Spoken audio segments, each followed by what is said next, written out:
Tomorrow, the Federal Communication Commission will vote on repealing landmark net neutrality rules. Depending on the outcome of this vote, it could have a big impact on how you use the internet and what it costs to do that. To break it down, welcome Seattle University law professor Stephen Tapia. It's good to have you here. Thank you, Margaret. For anybody who doesn't know what net neutrality is, can you explain that first? Sure. It's a catchphrase that covers a series of regulations that the FCC came out with in 2015 in response to some business decisions that internet service providers and the telecommunications companies did. Essentially, very early on in the 2013-14 frame, Comcast and some other companies decided that they wanted to talk to Netflix about the fact that Netflix was using so much of their bandwidth and wanted to charge them more money. In addition, they found that users that were using BitTorrent clients, which is a software application that is used many, many times for piracy, should be throttled down. So they proceeded to go in that direction, and the Obama administration felt that that wasn't fair. And so they had the FCC issue a series of regulations that essentially said anyone who uses the internet, either as a provider of content or as a user of content, should pay the exact same amount and should be entitled to the same amount of terms.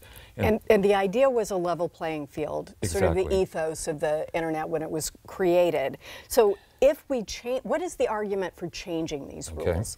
The argument for changing the rules is much like we've seen with various other things in this administration, which is the previous administrations have over-regulated industry, and as a result, industry has not innovated or succeeded in the way that it should. So their argument is by taking away the regulations that we will uncap that and we'll start to see innovation from the internet service providers and from telecommunications companies. And so what is the counter-argument? The consumer argument, to tell you the truth. I think we've all sort of seen what deregulation has done in the airline industry, yeah.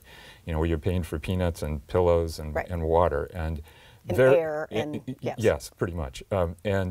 We're starting to see more and more deregulation across the board. So the argument there is that if it is deregulated, it's going to take what we know as internet service and turn it into a lot like what we think of as cable service, which is if you're a very light user with nothing but websites and email, you can get a very skinny bundle, as they call it, and not have to pay that much. But if you're a heavy user of any video services or streaming of music, then you're going to have to buy a premium subscription in order to be able to keep that bandwidth that you're used to and be able to. That will cost more than what you're precisely paying now, even though you're going to want the same services. Correct. So this could also mean that ISPs, the internet service providers, might be able to either cut off your access yes. to certain things or make certain things more expensive. For example, they may want you to use a certain search engine, so they make that free and charge you for the others, and so might drive the market in that way. Sure. Does that concern you as a possibility? Yeah, absolutely. I mean, we've already sort of seen that in the wireless world, where AT&T privileges DirecTV if you have a DirecTV subscription over any other video service. Verizon's has a very, very similar service that they privilege over their kinds of things. As a matter of fact, just before the Obama administration went out, they were promulgating regulations to try to deal with that wireless problem as well, so they'd be treated exactly the same way. I mean, there's been a long-standing tradition of treating the pipe, if you will, as a very, very neutral conduit. And as you rightfully said, starting from the very, very beginning of internet regulation, that's kind of been a very sacred thing. And we're starting to see more and more attempts to try to change that as it goes forward. And so there could actually be, I don't want to call it censorship, what's a better word for it? I mean, there may be things that are either so expensive or so controlled by the commercial interests right. that the average person can't get to it. We know that world already. I mean, if you think of HBO and Showtime and some of the premium services on cable, it's precisely the same thing. If you're on a low budget, those are going to be beyond your budget, and you're not going to be able to see Game of Thrones or whoever it is that we're watching when we're not watching your show. Nope. Without paying a premium. It's either us or Game of Thrones, people. That's all there is. If you're without paying a premium price, and I think that's the world that we're going to go to, so that there'll be, you know, a standard tier that everybody will sort of subscribe to. But if you're really a heavy user, video games, music, video productions, right. you're going to have to end up paying a premium price. Okay, and then. So this decision gets made tomorrow? Tomorrow. And the public comment is over.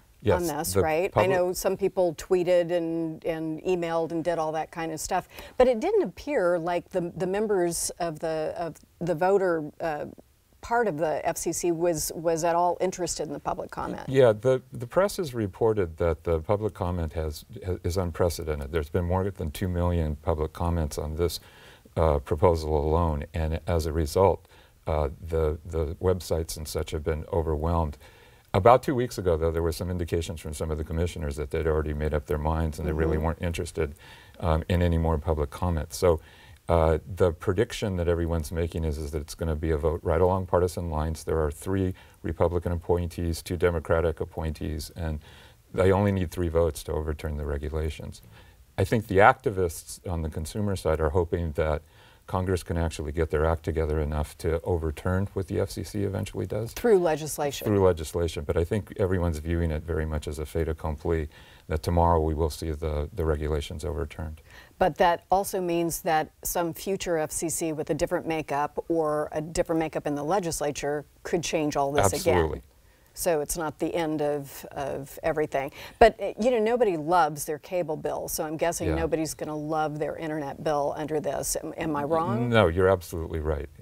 No one ever really compliments either the power company or the cable company. Reminds me of the phone company when we were little kids, right? Yeah, for doing a good job. You know, you only complain when you see how much they're charging. And I think, you know, much in the same way that the airline industry has decided that this is a great profit-making possibility, even though they have vowed in their press releases to treat everyone fairly and to hold everything exactly the way it is right now, I can't help but feel that the very first thing that they're going to do is start to increase prices. I mean, it's a business, and that's what they're there for. And this administration in particular has been very adamant that businesses should be entitled to maximize their profits.